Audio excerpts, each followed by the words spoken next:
Olá, o tema de hoje é a, a representação social na arte pública, nas obras de arte, sejam institucionais, sejam patrocinadas pelo governo, né?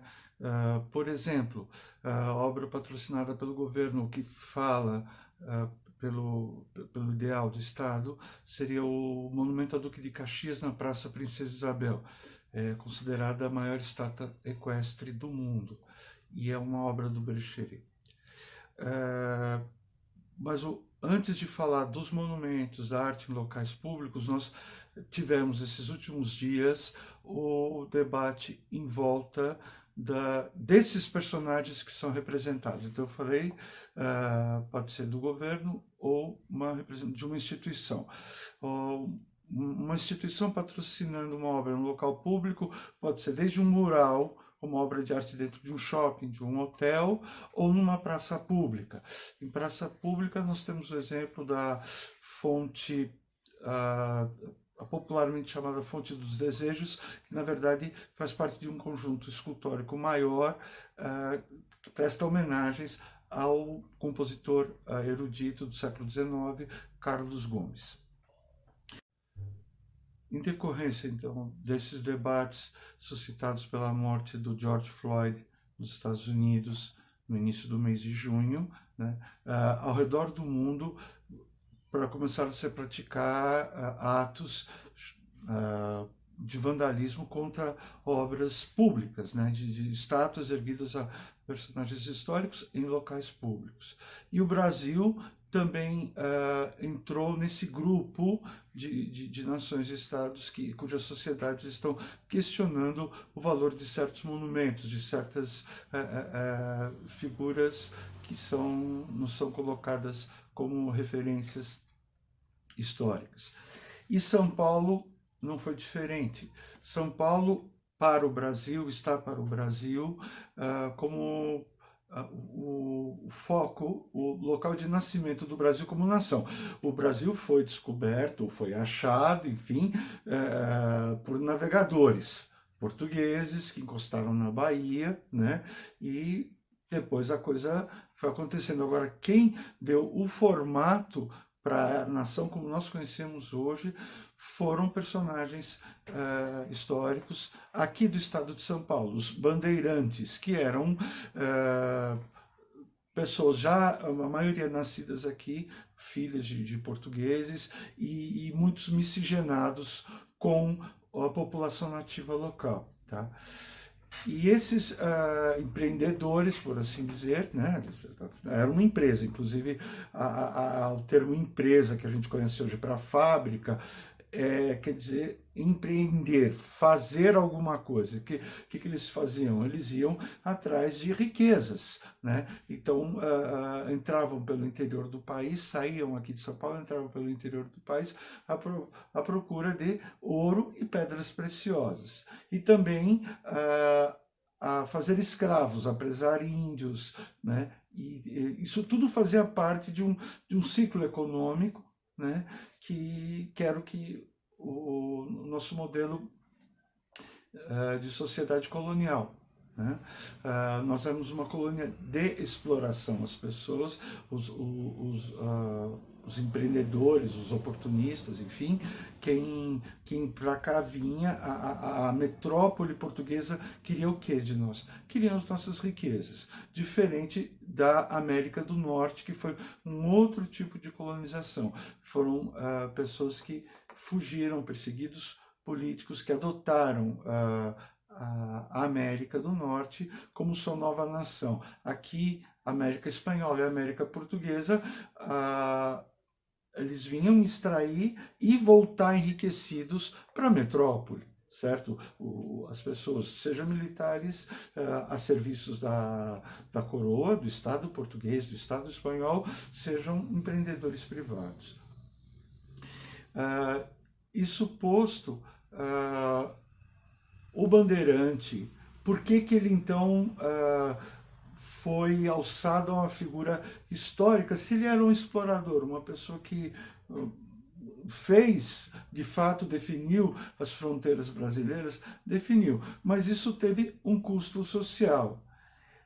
No início do século XX, final do século XIX, o Estado brasileiro tem que construir uma história, porque nós nos tornamos independentes em 1822, início do século XIX. Nós não tínhamos uma história nossa. A nossa história era do nosso colonizador, do português. Então, no decorrer do século XIX, o Segundo Império, a gente já tem a construção de um edifício-monumento, que hoje a gente conhece, que nele está instalado o Museu Paulista da Universidade de São Paulo, popular Museu do Ipiranga. O projeto dele, a gestação dele, se dá ao longo do Segundo Império, né? As obras são iniciadas na República Velha, e ele é inaugurado em 5 anos. O Museu do Ipiranga vai se instalar como um museu histórico só no século XX. Inicialmente, o edifício ele foi planejado para abrigar uma instituição de ensino, assim, e quando o prédio ficou pronto, se decidiu por construir-se ocupá-lo com um museu de história natural.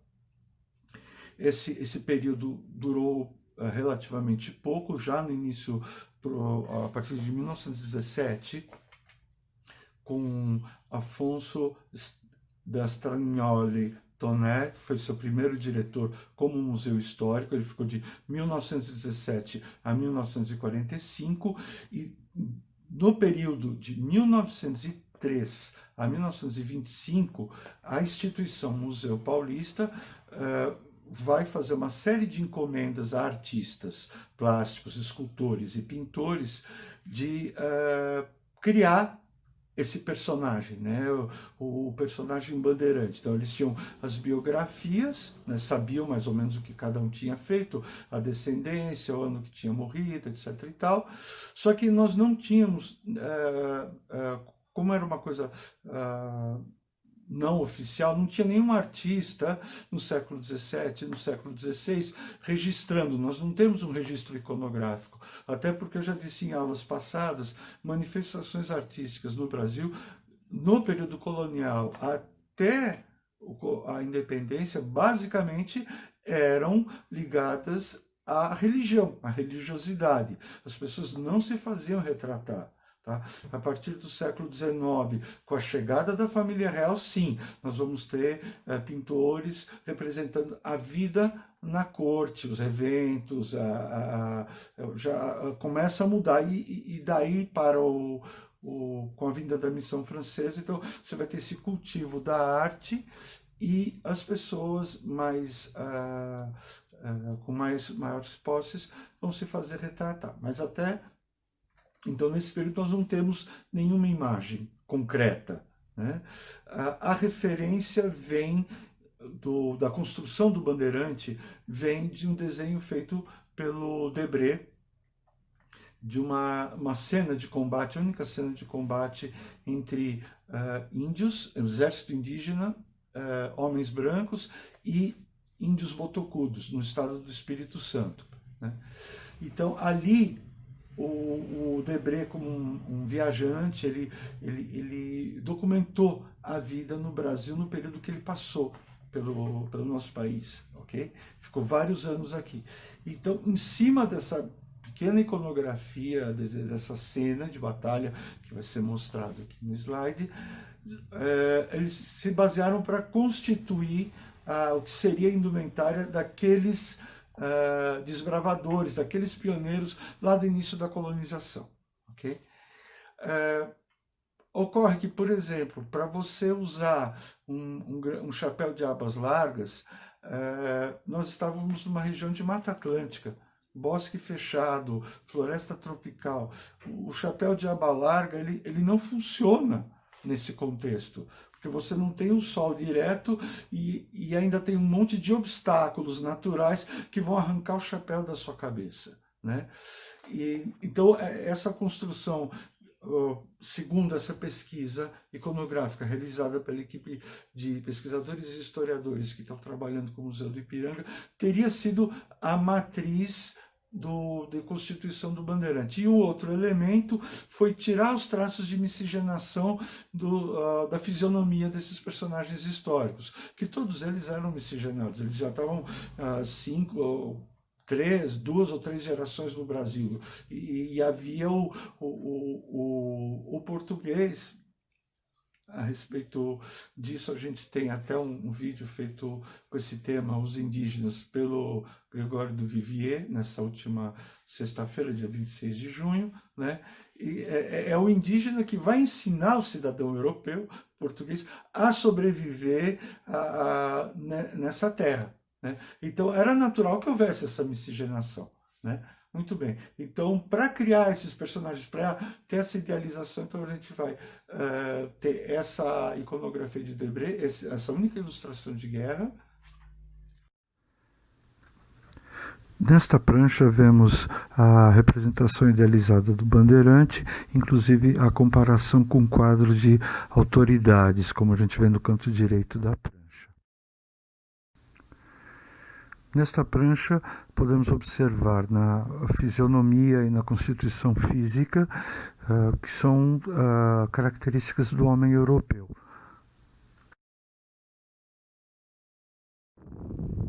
Nesta prancha, do lado esquerdo, temos uma ilustração de batalha do início do século XIX, feita por um viajante francês, o Debré, que era um artista, né? E do lado direito, um evento público contestando e debatendo essa figura histórica que é o Bandeirante. Obrigado por assistirem à aula, deixem os seus comentários, dê um like no nosso vídeo, acompanhe os nossos vídeos e a próxima vídeo vai ser sobre o mural Bandeirante.